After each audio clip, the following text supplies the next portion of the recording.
It is a fearful thing to fall into the hands of a living God.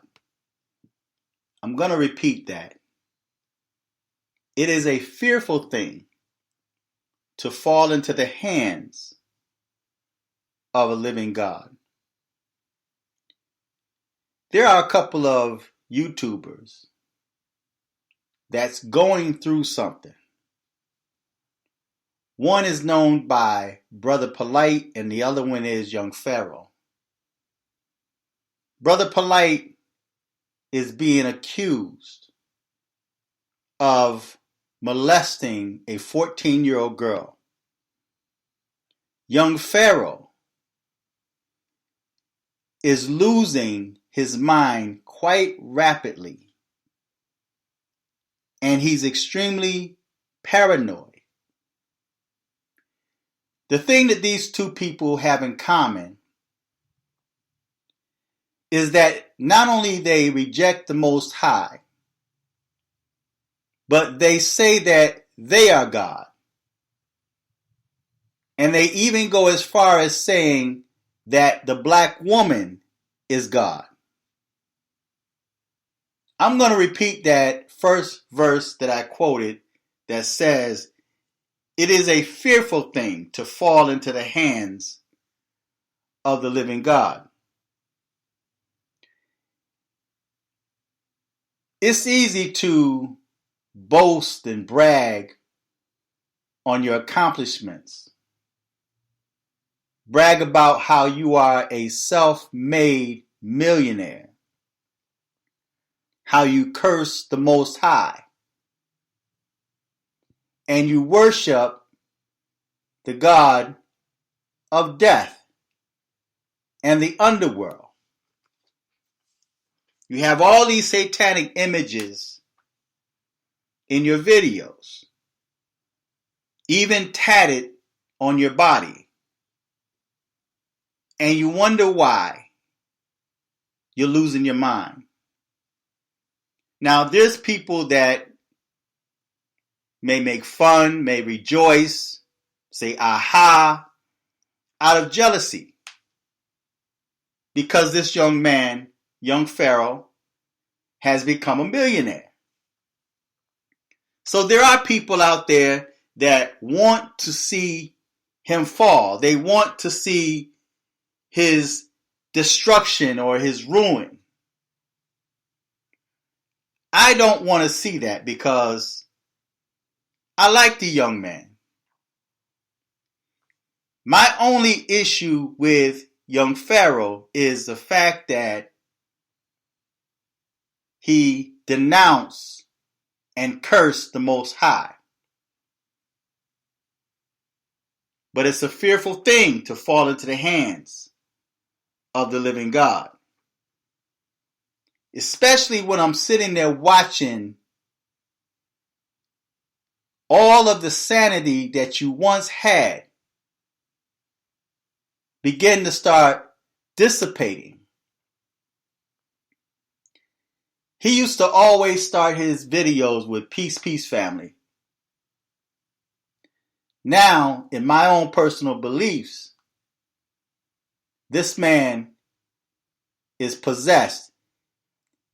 He channels, of course, meditate. There's nothing wrong with meditation, but when you start channeling and inviting foreign spirits inside you, there's no telling where you may end up. Because once those spirits possessed you, you are now no longer in control of yourself, but you're being controlled and manipulated by foreign entities. I'm going to read a couple of scriptures and I want to show you what happens when people decide to become God. People that reject the Most High and put themselves in a position of deity. I want to read Isaiah, the 14th chapter, reading the 12th to the 15th verse. How art thou fallen from heaven, O Lucifer, son of the morning? How art thou cut down to the ground, which did weaken the nations? For thou hast said in thine heart, I will ascend into heaven. I will exalt my throne above the stars of God. I will sit down upon the mount of the congregation in the sides of the north. The 14th verse says, I will ascend above the heights of the clouds. I will be like the Most High. And in the 15th verse it says, yet thou shalt be brought down to hell, to the sides of the pit. Yet thou shalt be brought down to hell.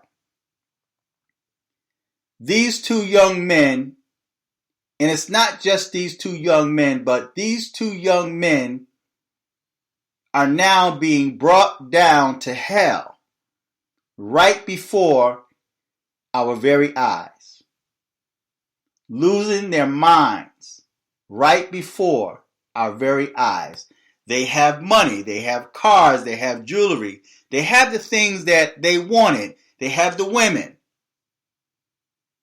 And young Pharaoh even went as far as started putting bounties on the heads of individuals that don't do what he wants them to do or don't tell him what he wants to hear. So he threatens to put $50,000 on their head. This is how puffed up this individual has become. This is how puffed up this individual has become. There are certain people that cannot handle success. They can't handle wealth. They can't handle popularity. There are people that even use subscribers to fight their battles, to stalk and harass people. They may have 100,000 followers, 1 million followers,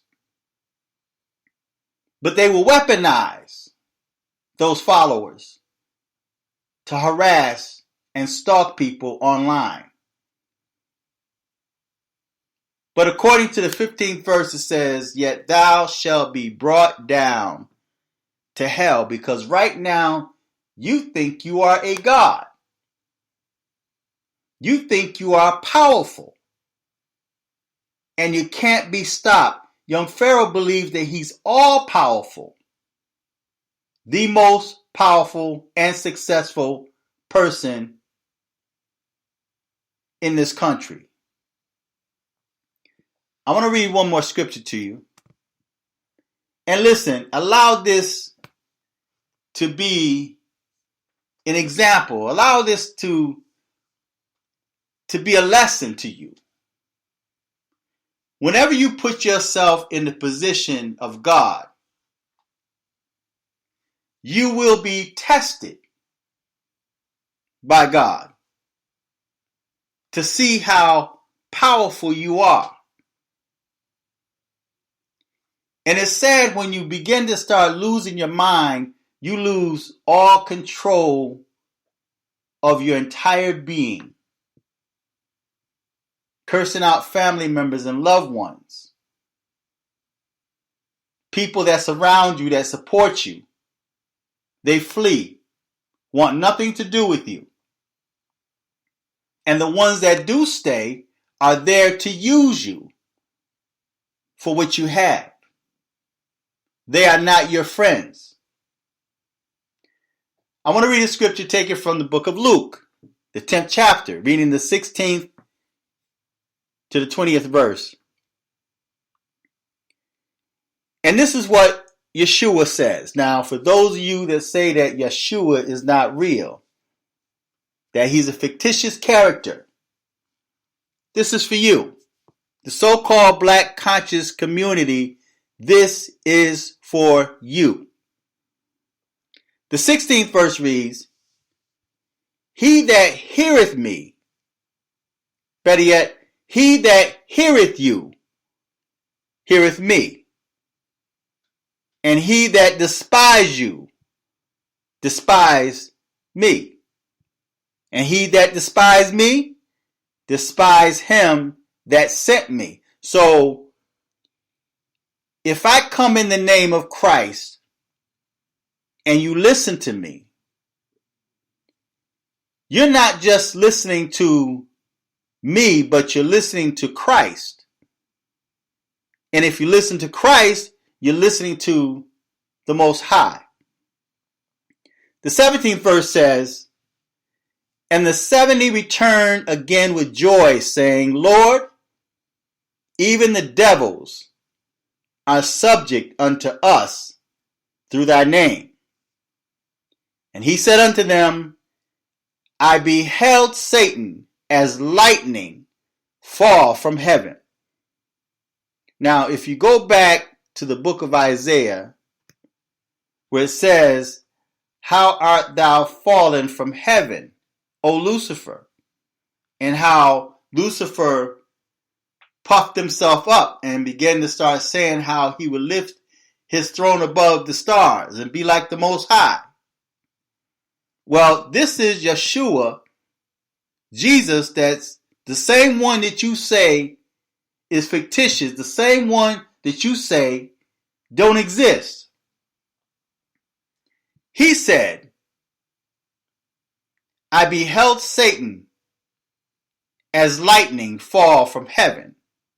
And I quite often say, there's people that had not been on this earth for 30 years, but yet they have all this information about who and who don't exist and who never existed or who never walked this planet because they read some books that another human being wrote.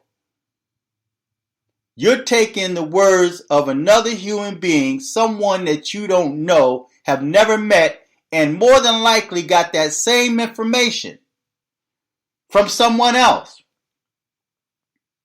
But now you've become so knowledgeable and wise that you have the authority, or believe you have the authority, to know who walked this earth. When you can't even name the species of dinosaurs that were here before you, without having to read books that another human being wrote. And I'm almost definite that there's creatures that's not named in those books that no human being has ever seen before. But yet you think you have knowledge.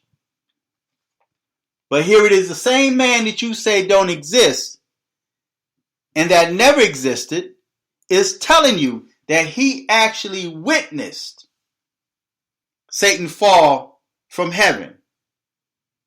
He said, I beheld Satan as lightning fall from heaven. And then in the 19th verse it says, behold, I give unto you power, in other words, authority, to tread on serpents and scorpions, and over all the power of the enemy, and nothing shall by any means hurt you. I'm going to repeat that, and I'm going to make a quick comment on that verse, because I know that there's some naysayers out there that's saying, well, I don't see that happening today, where Christians or so-called people of Yah have power to tread on serpents and scorpions and over all the power of the enemy, because it seems like so many Christians are being defeated by their enemies. They have no power. They're fruitless. But yet, according to this promise that Yeshua made, he said, behold, I give you power to tread on serpents and scorpions and over all the power of the enemy, and nothing shall by any means hurt you. The 20th and final verse says, notwithstanding, in this rejoice not. In other words, don't celebrate too quickly. There's no need to rejoice that the spirits are subject unto you, but rather rejoice because your names are written in heaven. I'm going to read that 20th verse again. Notwithstanding, in this rejoice not, that the spirits are subject unto you. In other words, it's no big thing. There's nothing to brag about because spirits are subject to you. That doesn't make you anybody. Don't make you great. You're not a big man because the spirits are subject unto you. You think you some great and powerful prophet from Oz? But he's saying, this is nothing to rejoice about, that the spirits are subject unto you, but rather rejoice because your names are written in heaven. I'm going to read that last and final verse again because I really don't think you caught that.